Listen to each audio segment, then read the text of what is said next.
Never would have believed it. It seems impossible. Have I missed anything? No, Audley, I was just explaining, and I repeat, gentlemen, I actually heard Rimsky-Korsakov played on a washboard, a bicycle pump, plunger of some sort, and pots and pans. Heaven only knows what else. Cannot make music out of pots and pans. You sure you had nothing to drink but buttermilk? Oh, quite sure. What else was there? Please tell us. I heard remarkable music, strange rhythms. I talked to people. What kind of people? All sorts of people.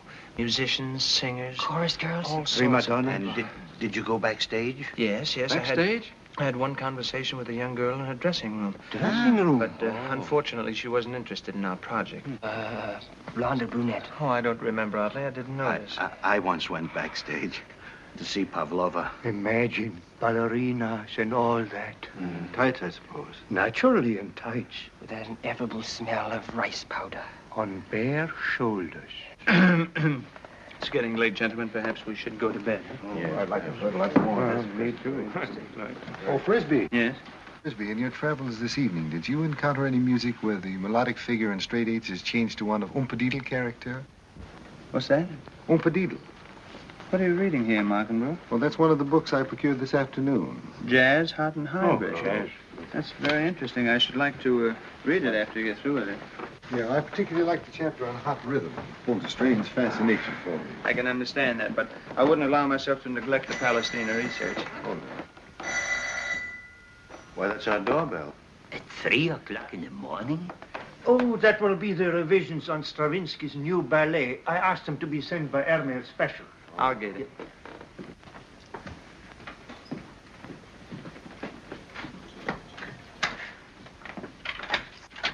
Oh. Hiya, Professor. Hi. Am I late for school? Oh, my goodness. Well, are those kids in my class? Oh, no, those are just my colleagues. Oh.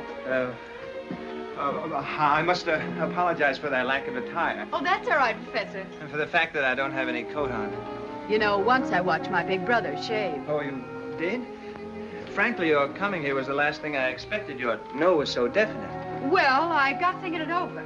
Music has done a lot for me, and, well, here was a chance to do something for music. Well, then I take it you've reconsidered. Yep, you talked me into it, Professor. Oh, my goodness. What was that? Oh, that was Professor Audley. Any more of them around? I hope not. Boy, this place sure is loaded with antiques. Present company accepted. Thank you. Oh, thank you. May I have your coat? Yeah, thanks.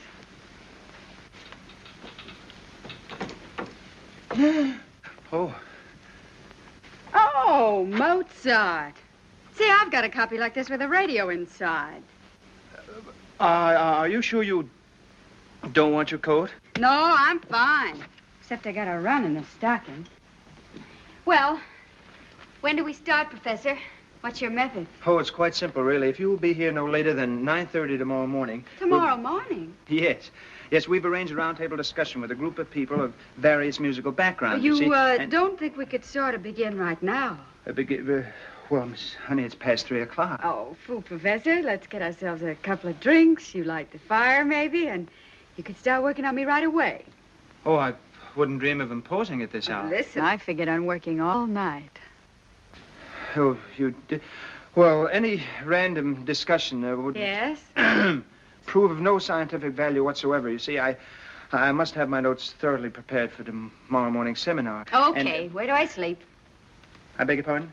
Where do I sleep? Well, I don't know. Where do you usually sleep? I'm usually in Brooklyn, but tonight I'm going to sleep here. Right. Oh, here? Well, why not? Well, I mean, we're all bachelors here, Miss Honey, except maybe Professor Audley. And, oh, Professor. He was a widow, but there's a sleep here. Oh, no. See, no woman has ever... Even Miss Bragg, our housekeeper, goes home every night at 7:30. Listen, if you want me here tomorrow morning at 9:30... Yes, I do, Miss Honey. I definitely do. But even the most free-thinking people will have to respect... Now, wait a minute. Feel that.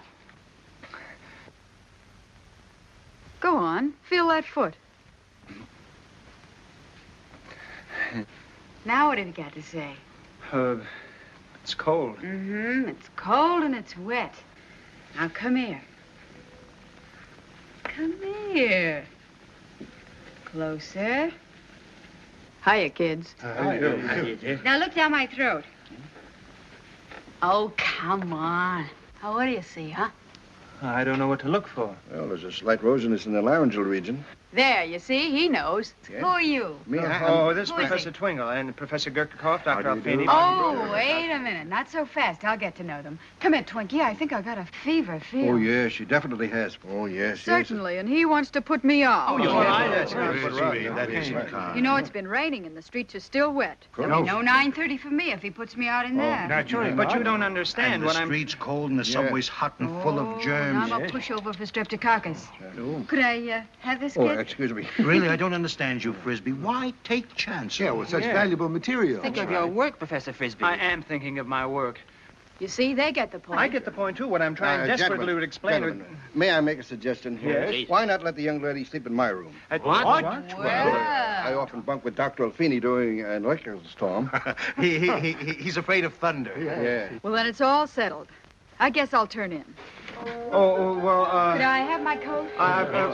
couldn't you possibly reconsider? This way, please. I'll show you to my room. Yes, we all will. Oh, no, I know where my own room is without help from anyone. Well, now, why couldn't we all go? Gentlemen, please, don't bother. I'll find it. Just rough out the directions. Top of the stairs, the first door to the right. Could I have my coat? Oh, please. Thank you. Heidi-ho. Just one moment, please. Gentlemen, this is all highly irregular. Suppose this came to the attention of the Foundation. And what about Miss Bragg in the morning? What are you talking about? This is research, isn't it? Is it? Sure, and I'm the guinea pig. Yes, a specimen under the microscope. Wonderful thing. Research. It is a searchlight of truth. Without research, people would still think the Earth was flat. Oh, that's And ridiculous. they'd still look upon a tomato as a poisonous fruit. There, you see? And I want you to look at me, Professor Frisbee, as another tomato. What? Just another tomato.